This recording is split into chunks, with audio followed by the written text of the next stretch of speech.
अगर आप लोग येस बैंक के शेयर्स की प्राइस को देखेंगे तो येस बैंक के शेयर्स की प्राइस 17.25 रुपीज के आसपास चल रही है और करंटली मार्केट में इस कंपनी के शेयर्स काफी ज्यादा ट्रेंडिंग में आ चुके हैं। अगर आप लोग येस बैंक के शेयर की परफॉर्मेंस को शॉर्ट पीरियड ऑफ टाइम में देखेंगे तो यहाँ पर नेगेटिव परफॉर्मेंस दिखाई दी है, लेकिन फिर भी लोगों का कहना है कि इस कंपनी के शेयर में इन्वेस्टमेंट करना चाहिए। और अगर आप लोग येस बैंक के शेयर्स की परफॉर्मेंस को एक साल के टाइम पीरियड में देखेंगे तो एक साल में इस कंपनी के शेयर ने 3% के आसपास की ग्रोथ दिखाई है। लेकिन अगर आप लोग शॉर्ट पीरियड ऑफ टाइम में देखेंगे, जैसे कि आप एक हफ्ते की परफॉर्मेंस देखेंगे या आप लोग एक महीने की परफॉर्मेंस देखेंगे, तो इस टाइम पीरियड में कंपनी के शेयर जो है वो डाउन परफॉर्म करते हुए दिखाई दिए हैं। लेकिन यहाँ पर इसी के साथ साथ कंपनी के शेयर्स काफी ज्यादा वोलेटाइल रहे हैं, मतलब कंपनी के शेयर जितने ज्यादा गिरे नहीं है उतने ज्यादा फ्लक्चुएट हुए हैं। और येस बैंक के शेयर्स में इन्वेस्टमेंट करने वालों का सबसे बड़ा सवाल यह है कि क्या येस बैंक के शेयर्स की इन्वेस्टमेंट को होल्ड करना है।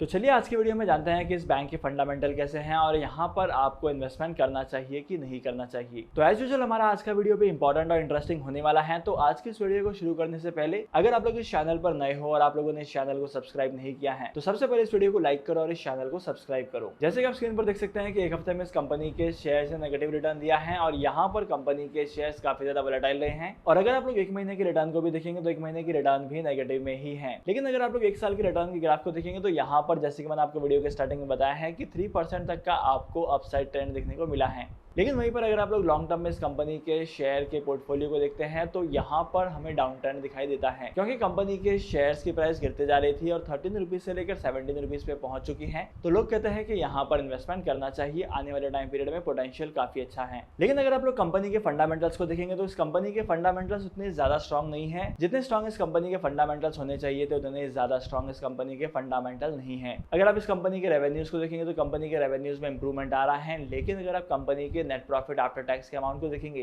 तो यहाँ पर नेट प्रॉफिट आफ्टर टैक्स का जो अमाउंट है वो नेगेटिव में है और है भी तो बहुत ही कम है। ओवरऑल अगर आप लोग कंपनी की एसेट क्वालिटी को देखेंगे तो कंपनी की एसेट की क्वालिटी इंक्रीज होते जा रही है और वहीं पर कंपनी की जो लोन बुक है और कंपनी का जो नॉन परफॉर्मिंग एसेट्स है वो धीरे धीरे कम होते जा रहा है। अगर किसी भी कंपनी के लोन बुक का साइज इंक्रीज होता है और उस कंपनी का जो एनपीए होता है वो धीरे धीरे कम होता है, तो ऐसे कंपनी के शेयर में इन्वेस्टमेंट करने से बहुत ज्यादा बेनिफिट होता है और यहाँ पर ऐसे टाइम पीरियड में आप लोग इन्वेस्टमेंट कर सकते हैं। लेकिन अगर आप लोग येस बैंक के शेयर्स को देखेंगे तो यहाँ पर शॉर्ट पीरियड ऑफ टाइम में उतनी ज्यादा एक्सपेक्टेशन नहीं रख सकते हैं। कंपनी के शेयर्स की प्राइस ग्रो कर सकते हैं, लेकिन शॉर्ट पीरियड ऑफ टाइम में उतने भी ज्यादा ग्रो नहीं करेंगे। अगर आप येस बैंक के शेयर में इन्वेस्टमेंट करते हैं तो येस बैंक के शेयर में आपको लॉन्ग टर्म के लिए इन्वेस्टमेंट करना पड़ेगा। मिनिमम आपको 3 से 5 साल के लिए इन्वेस्टमेंट करना पड़ेगा, तभी आपको आपके इन्वेस्टमेंट के पोर्टफोलियो में प्रॉफिट दिखाई देगा। और अगर आप लोग येस बैंक के बाकी डेटा को भी देखेंगे तो आपको कुछ इंटरेस्टिंग चीजें पता चलेगी। अगर येस बैंक के शेयर्स की परफॉर्मेंस की बात की जाए तो येस बैंक के शेयर का जो परफॉर्मेंस है वो इंडस्ट्री के कंपैरिजन में काफी कम है और इसी वजह से येस बैंक के शेयर्स की प्राइस गिरते जा रही है। अगर आप करंट लेवल पर इस कंपनी के शेयर की वैल्यूएशन को देखेंगे तो इस कंपनी की जो शेयर की वैल्यूएशन है वो इंडस्ट्री के कंपैरिजन में काफी ज्यादा है और इसका पीई रेशियो भी बहुत ज्यादा है। लेकिन वहीं पर अगर आप लोग इस कंपनी के ग्रोथ प्रोस्पेक्ट को भी देखेंगे तो कंपनी के शेयर में इतना ज्यादा ग्रोथ प्रोस्पेक्ट दिखाई नहीं देता है। ओवरऑल अगर आप लोग कंपनी के शेयर में लॉन्ग टर्म के लिए इन्वेस्टमेंट करते हैं तो आपको थोड़े बहुत अच्छे रिटर्न कमाने को मिलेंगे, नहीं तो यहाँ पर वो रिटर्न कमाना भी मुश्किल लगता है।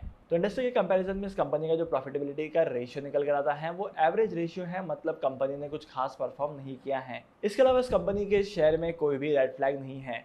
अगर किसी भी कंपनी के शेयर में रेड फ्लैग होता है तो इसका मतलब यह है कि उस कंपनी के शेयर में इन्वेस्टमेंट करना बहुत ज्यादा मुश्किल है या बहुत ही ज्यादा रिस्की है। तो ओवरऑल अगर मैं आसान भाषा में कहूँ तो कंपनी के फाइनेंशियल उतने ज्यादा स्ट्रॉन्ग नहीं है जितने होने चाहिए थे। लेकिन अगर आप लोग येस बैंक के शेयर्स में लॉन्ग टर्म के लिए इन्वेस्टमेंट करते हैं तो अट्रैक्टिव रिटर्न्स आपको मिल सकते हैं और यहाँ पर आपको लॉन्ग टर्म के लिए इन्वेस्टमेंट करना ही कंसिडर करना है, क्योंकि शॉर्ट पीरियड ऑफ टाइम में आपको प्रॉफिट दिखाई दे सकते हैं लेकिन इस कंपनी के शेयर में उतनी ज्यादा ग्रोथ नहीं आ सकती है। By the way, demat account open करने के लिए टॉप 3 ब्रोकर्स की लिंक मैंने आपको डिस्क्रिप्शन में दे दी है, वहां पर जाकर आप डीमैट अकाउंट ओपन कर सकते हैं और स्टॉक मार्केट में इन्वेस्टमेंट करना स्टार्ट कर सकते हैं।